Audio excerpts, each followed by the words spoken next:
Hello students, study zone classes के online platform पर आप सभी का तहे दिल से स्वागत। आप सभी ने 10वीं कक्षा के बाद 11वीं और 12वीं 10+1+2 के अंदर एग्रीकल्चर सब्जेक्ट लिया है। बहुत ही आसान और सीधा सब्जेक्ट आपका एग्रीकल्चर बायोलॉजी का होने वाला है।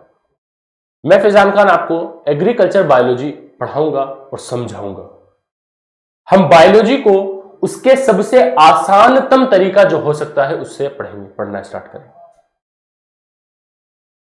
आज की जो हमारी क्लास है वो सिलेबस एनालिसिस की क्लास है, यानी आज हम जो आपका पाठ्यक्रम है उसका विश्लेषण करेंगे और समझेंगे कि आपका जो पाठ्यक्रम है वो कैसे किन किन चैप्टरों से मिलकर बना हुआ है, कैसे आपके चैप्टर एनसीईआरटी जो आपकी क्लास किताब है उसके साथ जुड़े हुए हैं।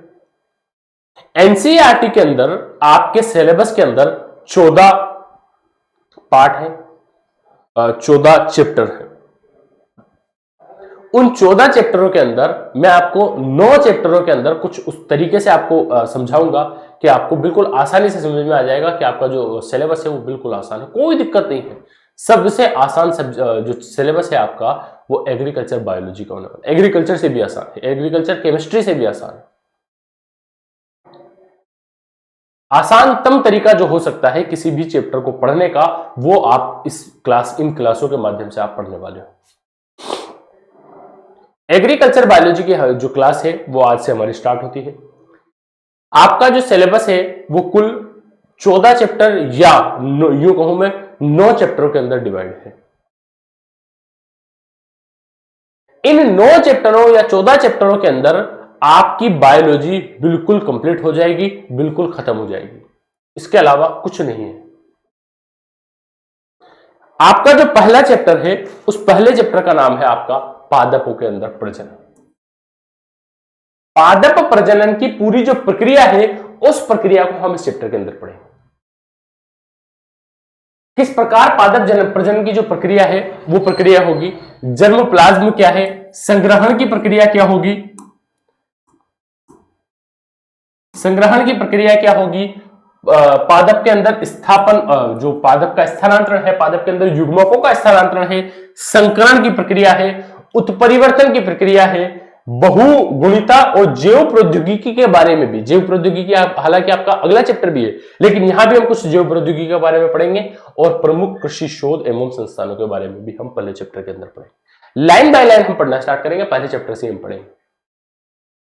तो आप देखिएगा कि आपके इस चैप्टर के अंदर जर्मप्लाज्म और संग्रहण तो है ही, उसके साथ पादप का जो जनन की जो प्रक्रिया है उसके अंदर युग्मकों का स्थानांतरण और संकरण की जो प्रक्रिया है, यानी मेंडल भाई साहब जो है, इनका बारे में हम इस चैप्टर के अंदर पढ़ेंगे। इसके अलावा उत्परिवर्तन क्या है? उत्परिवर्तन इस पृथ्वी के निर्माण के फलस्वरूप अलग अलग प्रकार के जीव जिनके अंदर बहुत सारे चेंजेस आए।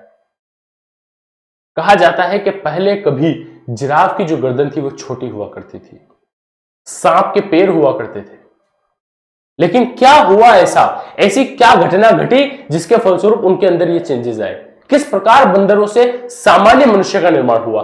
इस प्रक्रिया को कहा जाता है उत्परिवर्तन। उत्परिवर्तन एक ऐसी प्रक्रिया है जिस प्रक्रिया के फलस्वरूप किसी सामान्य जीव से, किसी नॉर्मल जो जीव होता है उस जीव से एक विकसित सुविकसित जीव का निर्माण होता है। हालांकि इसके अंदर बहुत सारे चेंजेस भी हैं। कई बार विकसितता के क्रम में कई ऐसे जीवों का निर्माण हो जाता है जो विकसित न होकर ऐसे अविकसित होते हैं कि वो पैदा ही नहीं होते या पैदा होने से पहले ही मर जाते हैं। पूरी प्रजातियां बहुत सी ऐसी है जीवों की जो नष्ट हो गई उत्परिवर्तन की प्रक्रिया के फलस्वरूप, और कुछ प्रजातियां ऐसी है जो आज भी विद्यमान है। किसके द्वारा? उत्परिवर्तन के द्वारा।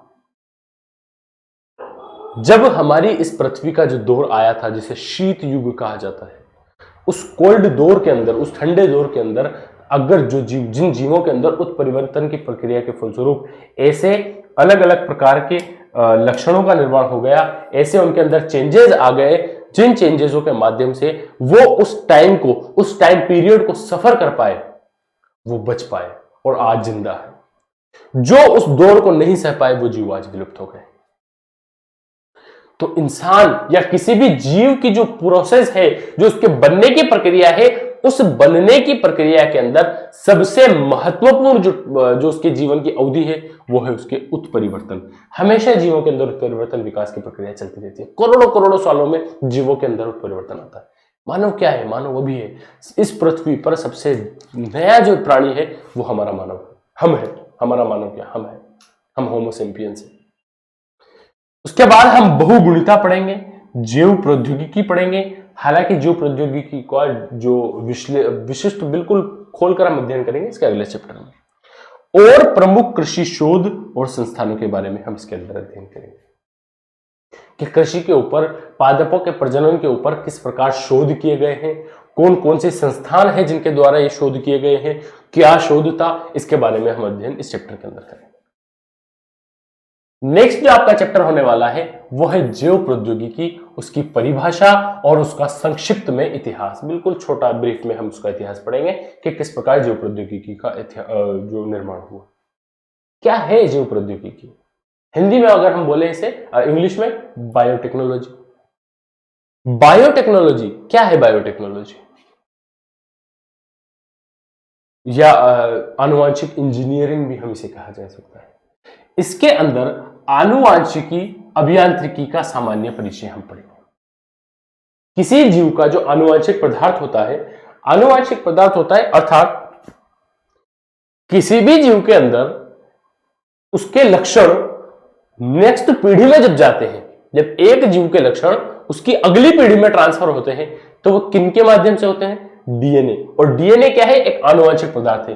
तो इन चीजों के बारे में ही अध्ययन करना, अर्थात ये समझाना, ये बताना कि ऐसी कौन सी चीज है जो एक पीढ़ी से दूसरे पीढ़ी में लक्षणों को लेकर जा रही है, उन लक्षणों को हम किस प्रकार चेंज कर सकते हैं, क्या ऐसे चेंजेस हैं जो हम किसी जीव के अंदर आनुवांशिक इंजीनियरिंग के माध्यम से ला सकते हैं।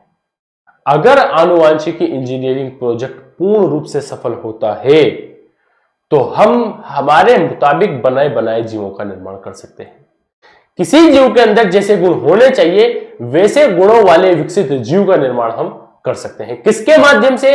आनुवांशिक इंजीनियरिंग के माध्यम से, या फिर जीव प्रौद्योगिकी के माध्यम से, या फिर बायोटेक्नोलॉजी के माध्यम से।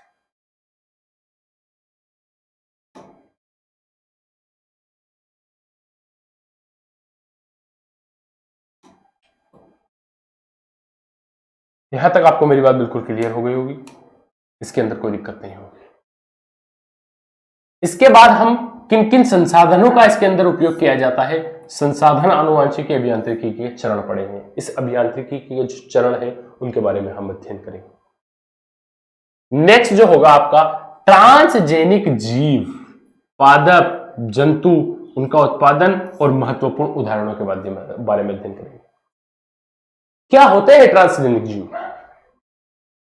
अभी जस्ट मैंने आपको बताया कि यदि जैव प्रौद्योगिकी सफल होती है तो हम हमारे मन मुताबिक, हमारी आवश्यकता अनुसार जीवों का निर्माण कर सकते हैं। और इन्हीं आनुवांशिक जीवों को, या ऐसे ही जीव जिनके अंदर ये चेंजेस किए गए हैं, उन जीवों को क्या कहा जाता है? ट्रांसजेनिक जीव कहा जाता है, जिनके जीनों के अंदर चेंजेस किए गए। इन ट्रांसजेनिक जीवों, जो पादप हैं या जंतु है, इनका उत्पादन कैसे हुआ, किस प्रकार हुआ, और इनके महत्वपूर्ण उदाहरण ऐसे कौन कौन से जीव हैं। और इसके अलावा यह भी पढ़ेंगे कि इन जीवों के अंदर जब जो चेंजेस लाए गए, उनके अंदर ऐसी कौन सी खूबियां आई जिससे ये जीव ट्रांसजेनिक जीव बन गए, क्या विशिष्टताएं इन जीवों के अंदर आई, उनका अध्ययन भी हम इस चैप्टर के इस पोर्शन के अंदर करेंगे।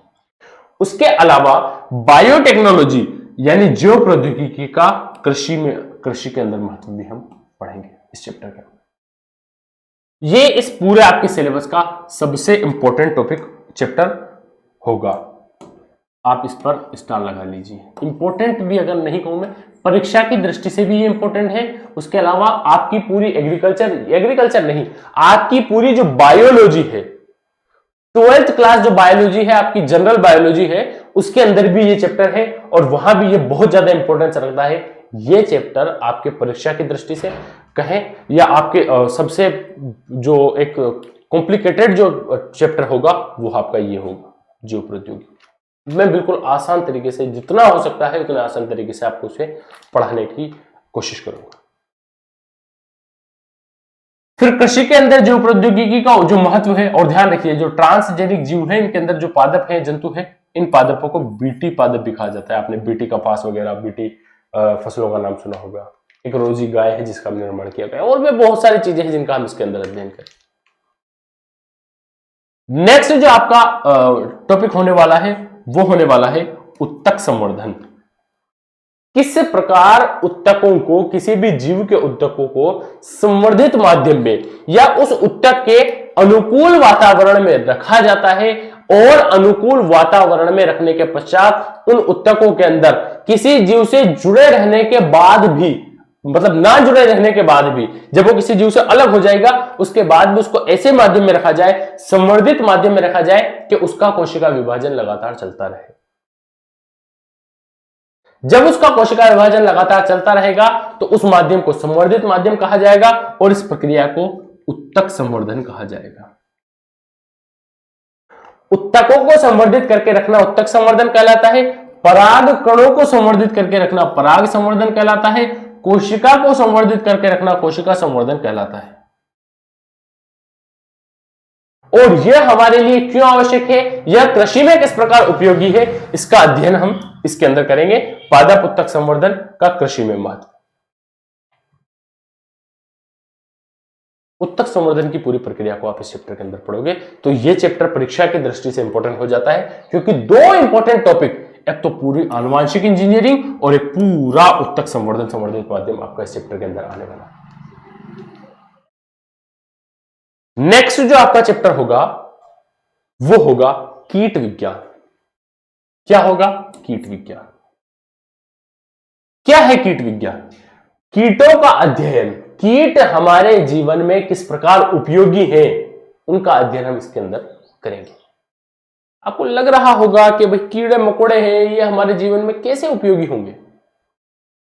जरा सोच के बताइए, एक बार थोड़ा गौर करके सोचिए। अगर हमारी इस पृथ्वी पर से समस्त कीट नष्ट हो जाए, जितने भी इस पृथ्वी पर कीट हैं वो सभी नष्ट हो जाए, क्या होगा? सुकून से जिएंगे? हाँ, कीड़े मकोड़े नहीं रहेंगे आपके पास, आसपास कोई टिड्डा नहीं है, कोई कीड़े मकोड़े नहीं है, कोई मच्छर नहीं है, कीट है सभी, कुछ नहीं है। आपको लग रहा होगा मजा आ गई, जीवन का आनंद आ गया, खटिया डाल के छत पे सोएंगे, कोई मच्छर नहीं काटेगा, आसानी से बड़े तारों के नीचे बिल्कुल शानदार माहौल में, ऐसा लग रहा होगा। लेकिन नहीं, अगर कीट नष्ट हो जाएंगे तो परागकण के परागण की जो प्रक्रिया है, परागण की प्रक्रिया आपने 10वीं क्लास के अंदर पढ़ी होगी, 11वीं क्लास के अंदर तो कंफर्म पढ़ी होगी। परागण की प्रक्रिया क्या है? पुष्पों को निषेचन के लिए नर युग्मकों का मादा युग्मकों तक पहुंचना। परागण की प्रक्रिया किसके माध्यम से होती है? कीटों के माध्यम से होती है। अगर यह प्रक्रिया नहीं होगी तो निषेचन की प्रक्रिया नहीं होगी, फल नहीं बनेगा, बीज नहीं बनेगा, और बीज नहीं बनेगा तो नया पादप कहां से आएगा? और जब नया पादप अगर नहीं आएगा तो इस पृथ्वी पर से पादपों की जो संख्या है, वो जनसंख्या है, वो कम नहीं होगी, और पादप नहीं तो हम रहेंगे नहीं रहेंगे। कीट किसी भी जीव की जिंदगी में, मानव की या किसी भी अन्य जीव की, कृषि के लिए उसकी क्या उपयोगिता है, इसका अध्ययन हम किसके अंदर करेंगे? कीट विज्ञान के अंदर करेंगे। उसके बाद हम पढ़ेंगे कि फसल एवं भंडारण, किस प्रकार फसल का उत्पादन और उसके भंडारण के लिए कीट किस प्रकार आवश्यक हैं और दुरुपयोगी हैं, किस प्रकार वो हमें फायदा पहुंचाते हैं और नुकसान पहुंचाते हैं, उसका अध्ययन करेंगे। फिर अलग अलग मौसमों की दृष्टि से खरीफ ऋतु और रबी ऋतु की अलग अलग जो मौसम है, जो हमारे सामान्यतः भारत के अंदर 3 मौसम पाए जाते हैं: सर्दी, गर्मी, बरसात। हिंदी में कहो तो मतलब इस भाषा में, विज्ञान की भाषा में, रबी, खरीफ, जायद। हमारे भारत के अंदर सामान्यतः रबी और खरीफ के ही मौसम में, सर्दी और बरसात के ही मौसम में फसलों को बोया जाता है। गर्मियों के अंदर सब्जियां उगाई जाती है, कहीं उगाई जाती है, कहीं नहीं उगाई जाती। तो इन मौसमों के अंदर कौन कौन से कीट आवश्यक है, इनका अध्ययन और इन कीटों का अध्ययन और इन कीटों की उपयोगिता का अध्ययन हम आपके चैप्टर के इस पोर्शन के अंदर करेंगे। दोनों मौसमों को अलग अलग करके पढ़ेंगे। खरीफ के अंदर किस प्रकार कौन कौन से कीट उपयोगी है और रबी के अंदर किस प्रकार कौन कौन से कीट उपयोगी है, उसके अलावा और कौन कौन से अन्य ऐसे कीट हैं जो हमारे लिए उपयोगी है, इनका भी अध्ययन हम इस चैप्टर के अंदर करेंगे। ध्यान रखना कीट कहा है मैंने, वरना रबी खरीफ जाए तो फिर अलग आगे और भी कुछ आने वाला है। कीट विज्ञान हो गया। इसके बाद कीट विज्ञान के बाद आपका जो नेक्स्ट चैप्टर है वो है आपका कीट के नियंत्रण की विधियां। पिछले चैप्टर में हमने कीटों की उपयोगिता के बारे में अध्ययन किया, कुछ हम दुरुपयोग भी पढ़ेंगे। इस चैप्टर के अंदर हम ये पढ़ेंगे कि हम इन कीटों से किस प्रकार सुरक्षा प्राप्त कर सकते हैं। सबसे पहले जो रासायनिक नियंत्रण है, ऐसी कौन सी रासायनिक प्रक्रिया है जिनके द्वारा हम कीटों से सुरक्षा प्रदान कर सकते हैं, उसका अध्ययन हम इसके अंदर करेंगे। नेक्स्ट जो आपका कीट नियंत्रण की प्रोसेस होगी वो होगी जैविक। बिना रसायनों का उपयोग करे, बायोलॉजी का उपयोग करते हुए, जैविक संसाधनों का उपयोग करते हुए हम कीटों से किस प्रकार सुरक्षा प्राप्त कर सकते हैं, उसका अध्ययन इस पोर्शन के अंदर करेंगे। नेक्स्ट जो आपका पोर्शन होगा वो होगा समाकलित कीट प्रबंधन। कीटों का प्रबंधन किस प्रकार किया जाता है और छिड़काव एवं बुरकाव के यंत्र, कौन कौन से यंत्र हैं जिनके द्वारा हम किसी दवा को छिड़काव कर सकते हैं और उसका बुरकाव कर सकते हैं। अगर वो लिक्विड फॉर्म में है, द्रव के रूप में है, तो उसका छिड़काव करेंगे, और अगर वो ठोस और बुरादे के रूप में है तो उसका बुरकाव करेंगे। इसका अध्ययन इस चैप्टर के अंदर करेंगे। नेक्स्ट जो आपका चैप्टर होने वाला है वो है पादप रोग विज्ञान। नेक्स्ट जो आपका चैप्टर होगा वो है आपका क्या, पादप रोग विज्ञान। पादप के रोगों के बारे में अध्ययन करना। अलग अलग प्रकार के जो पादप होते हैं उनके ऊपर अलग अलग प्रकार के रोग लगते हैं, उन रोगों का अध्ययन करना पादप रोग विज्ञान के अंतर्गत आता है। हम जो प्रमुख प्रमुख फसलें हैं उन प्रमुख प्रमुख फसलों पर कौन कौन से मुख्य रोग लगते हैं उनका सामान्य परिचय पढ़ेंगे। उन रोग फैलाने वाले जीवों का, उनके रोग कारकों के आधार पर, उनकी ऋतुओं के आधार पर, उन फसलों की उनकी कौन सी फसल पर वो रोग लगा है उसकी फसलों के आधार पर, और किस प्रकार उसे पोषण चाहिए उसके आधार पर इन जो कीट है, इन जो रोग कारक है, सूक्ष्म जीव है जो रोग फैलाते हैं, इनका वर्गीकरण करेंगे। क्या है वर्गीकरण, इनको क्लासिफाइड करेंगे, इनको अलग अलग तरीके से समझेंगे कि किस सूक्ष्म जीव को कौन सी कैटेगरी में डालना है। आसानी से बिल्कुल क्लियर कट तरीके से हम इसको समझेंगे पादप रोग विज्ञान को। नेक्स्ट जो आपका चैप्टर होगा वो होगा फसल के अंदर रोग उत्पन्न होना। किस प्रकार फसल के अंदर रोग उत्पन्न होते हैं, यहीं से आपके जो एनसीईआरटी है वो, और जो आपकी आरबीएससी है वो, और जो आपकी अलग अलग प्रकार के बोर्ड है वो थोड़ा अलग अलग होना स्टार्ट करते हैं। फसलों के अंदर जो रोग उत्पन्न होते हैं वो उनका सामान्य परिचय, उनके बारे में सामान्य अध्ययन हम इस चैप्टर के अंदर करेंगे। उसके बाद आपकी जो नेक्स्ट आपकी जो किताब है उसके अंदर खरीफ की फसलों के प्रमुख रोग एवं कारण एवं लक्षण और नियंत्रण, उनके बारे में पढ़ना आपका 7वां चैप्टर हो जाता है।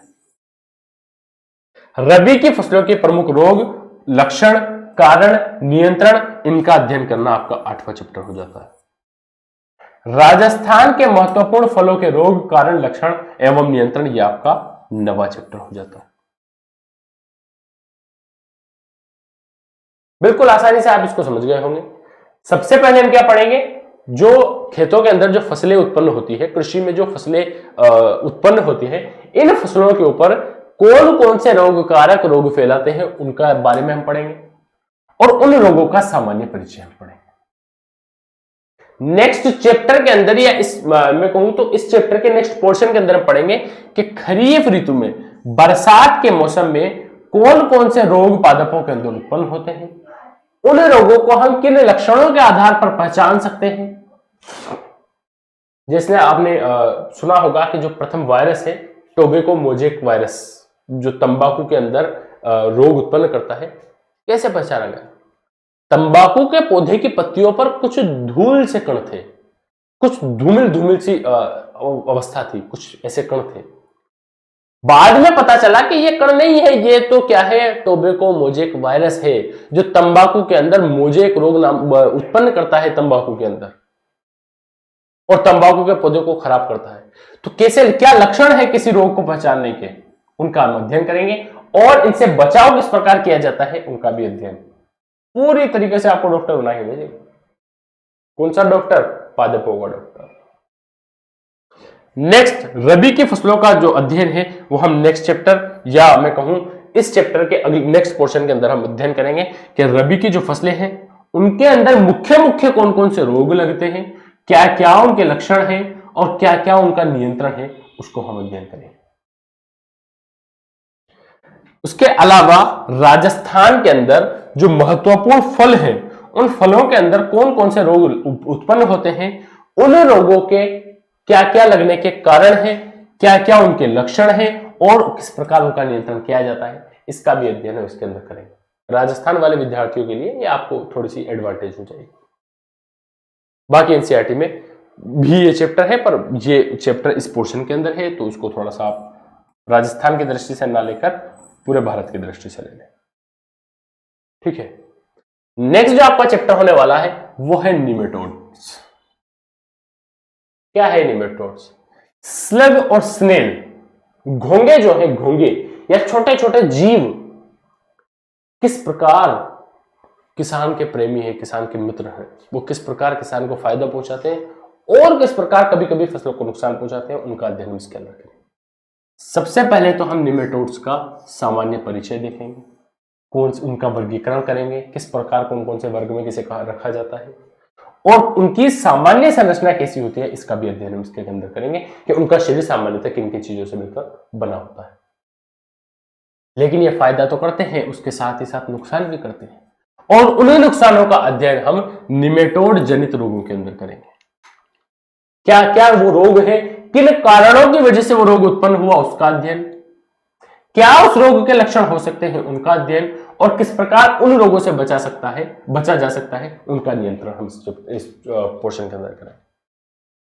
इसके अलावा गेहूं का जो माल्या रोग है, और जो गेहूं के अंदर निमेटोड्स के द्वारा उत्पन्न होने वाला रोग है, सब्जियों के अंदर जड़ ग्रंथियों के अंदर उत्पन्न होने वाला रोग है, और गेहूं के अंदर ईयर कोकल और टुंड्रू रोग जो है वो उत्पन्न होता है। उसके अलावा भी बहुत सारे रोग हैं जो आपके चलते रहेंगे, उनका भी अध्ययन हम इस पोर्शन के अंदर करें।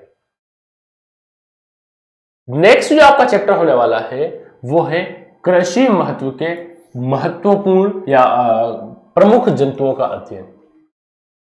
कृषि के अंदर जो जंतु उपयोग में आते हैं, कौन कौन से ऐसे उपयोग हैं जो कृषि में फायदा पहुंचाते हैं, उनका अध्ययन करेंगे। यही वापस से आपके एनसीईआरटी और आरबीएससी के अंदर थोड़ा सा चेंजेस आते हैं। केंचुआ आपका 10वां चैप्टर हो जाएगा, टिड्डा आपका 11वां चैप्टर हो जाएगा, मधुमक्खी आपका 12वां चैप्टर हो जाएगा, और प्रमुख पशु परिजीवियों का अध्ययन आपका 13वां चैप्टर हो जाएगा।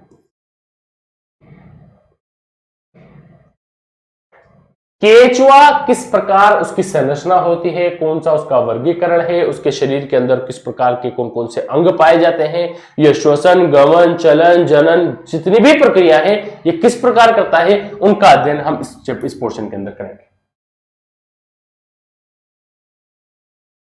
नेक्स्ट, टिड्डा। टिड्डे किस प्रकार फसलों को नुकसान पहुंचाते हैं, उनसे बचने के उपाय क्या क्या हो सकते हैं, इनकी शारीरिक संरचना कैसी होती है, इसका अध्ययन हम इसके अंदर करेंगे, इस चैप्टर के अंदर, या मैं कहूं इस चैप्टर के इस पोर्शन के अंदर करेंगे। नेक्स्ट, उसके बाद एपीकल्चर यानी मधुमक्खी पालन को भी हम पूर्ण जिम्मेदारी के साथ तरीके से एक एक पॉइंट को कवर करते हुए पढ़ेंगे कि किस प्रकार मधुमक्खी पालन किया जाता है, कौन कौन सी मधुमक्खियां होती है, रानी मधुमक्खी, मजदूर मधुमक्खी, उनका अध्ययन करेंगे, किस प्रकार वो अपना छत्ता बनाती है, वो पादपों के लिए, उनके परागण के लिए, उनकी पूरी प्रोसेस के लिए किस प्रकार उपयोगी है, इन सभी बातों का अध्ययन हम इसके अंदर करेंगे। लास्ट जो आपका इस चैप्टर का पोर्शन होने वाला है, या मैं कहूं जो नेक्स्ट चैप्टर होने वाला है 13वां, वो है प्रमुख पशु परजीवियों का अध्ययन। मतलब पशुओं के अंदर जो परजीवी पाए जाते हैं, जो किसी जीव के शरीर पर रहते हुए, जैसे पिस्सू है, जू है, ये किसी जीव के शरीर जोक है, चेट कर उसके शरीर के ऊपर रहकर अपना जीवन यापन करते हैं, उन्हें परजीवी कहते हैं। आपने पढ़ाई होगा छोटी क्लासों में। और इन परजीवियों का अध्ययन करेंगे कि ये जीवों के ऊपर किस प्रकार होते हैं, ये जीव को क्या क्या हानियां पहुंचाते हैं, कैसे हम इनका नियंत्रण कर सकते हैं, इनका अध्ययन करेंगे, इनकी शारीरिक संरचना के बारे में पढ़ेंगे और अंत में पढ़ेंगे कि इनका आर्थिक महत्व क्या है, क्या क्या फायदे हम इनसे उठा सकते हैं। हाँ बिल्कुल। और आपके सिलेबस का आखिरी जो चैप्टर होने वाला है वो है आपका राजस्थान में पालने योग्य खाद्य मछलियां। आरबीएससी के माध्यम से अगर मैं बताऊं तो राजस्थान में पालने योग्य खाद्य मछलियां, एनसीईआरटी के माध्यम से अगर मैं बताऊं तो वो कुछ नहीं है, राजस्थान हटा दो। पालने योग्य खाद्य मछली कौन कौन सी हो सकती है, ऐसी क्या कौन कौन सी मछलियों की प्रजाति है जो खाने में काम में आ सकती है और कम जल की अवस्था में भी, राजस्थान जैसी अवस्था में भी आसानी से रह सकती है, जिसके अंदर मांस की मात्रा ज्यादा पाई जाती है। उसके बाद आप इस चैप्टर के अंदर पढ़ोगे मत्स्य पालन की विधियां, मछली पालन किस प्रकार किया जाता है, क्या क्या उसकी विधियां हो सकती है, क्या सबसे आसान तरीका है, किन किन विधियों के माध्यम से उसे पाला जा सकता है, कैसे कम से कम जगह के अंदर ज्यादा से ज्यादा मछलियों का पालन किया जा सकता है, और राजस्थान में मत्स्य पालन की संभावनाएं एवं महत्व। राजस्थान पिछड़ा इलाका है, राजस्थान के अंदर सामान्यतः मछली पालन बहुत कम लेवल पर होता है, पानी की ढंग से पीने के पानी की यहाँ पर उपलब्धता ढंग से नहीं है। बहुत सारे, राजस्थान बहुत बड़ा है, सामान्यतः राजस्थान को दो भागों में बांटा जाता है, अरावली पर्वतमाला के इधर का और अरावली के उधर का। इधर वाला जो पोर्शन है इसमें बहुत पानी, इसमें कोई दिक्कत नहीं है, लेकिन उधर का जो राजस्थान है, इस उधर के राजस्थान में, पश्चिमी राजस्थान के अंदर, अगर मैं राजस्थान को डायग्राम के माध्यम से आपको समझाऊं तो हमारा जो राजस्थान है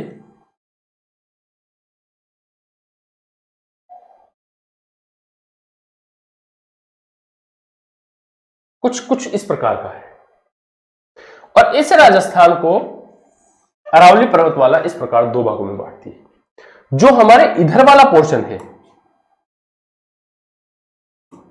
इधर वाला जो पोर्शन है हमारा,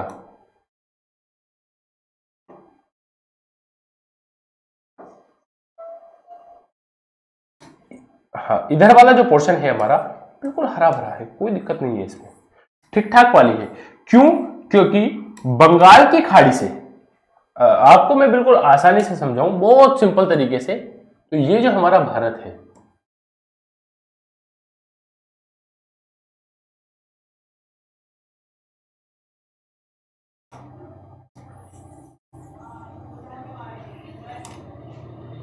ये जो हमारा भारत है, इस भारत में इधर की तरफ तो जो बंगाल की खाड़ी है, ये हमारा यहां पर राजस्थान हो जाएगा।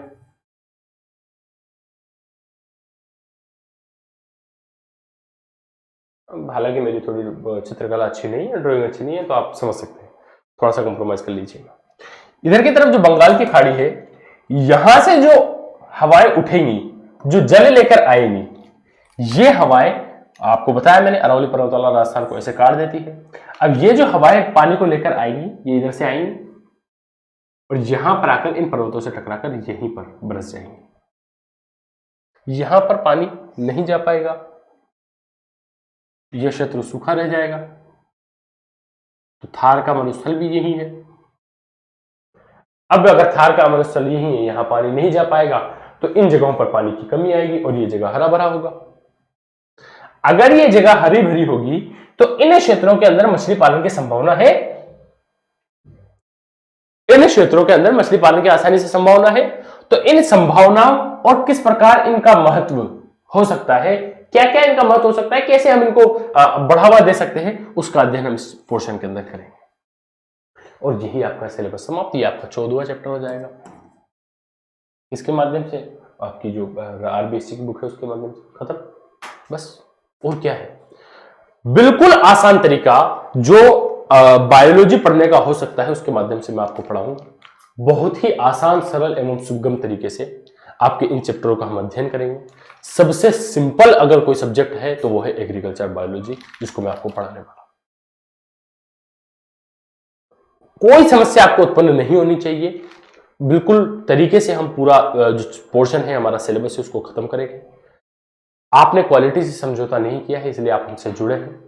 तो हमारी भी ये जिम्मेदारी बनती है कि आप तक उस क्वालिटी को हम पहुंचा पाए, और हम हमारी तरफ से पूरा प्रयास करेंगे कि आपको पूरी कोशिश करके आपको पूर्ण तरीके से आपका जो सपना है वहां तक पहुंचाए। इसी के साथ हमारा जो सिलेबस एनालिसिस की जो क्लास है उसे हम खत्म करते हैं। आपके मन में अगर कोई सवाल है तो आप कमेंट के माध्यम से पूछ सकते हैं। नेक्स्ट क्लास में हम उन डाउट्स को सबसे पहले क्लियर करेंगे। इसी के साथ आपका बहुत बहुत शुक्रिया, बहुत बहुत धन्यवाद। जय हिंद, जय भारत।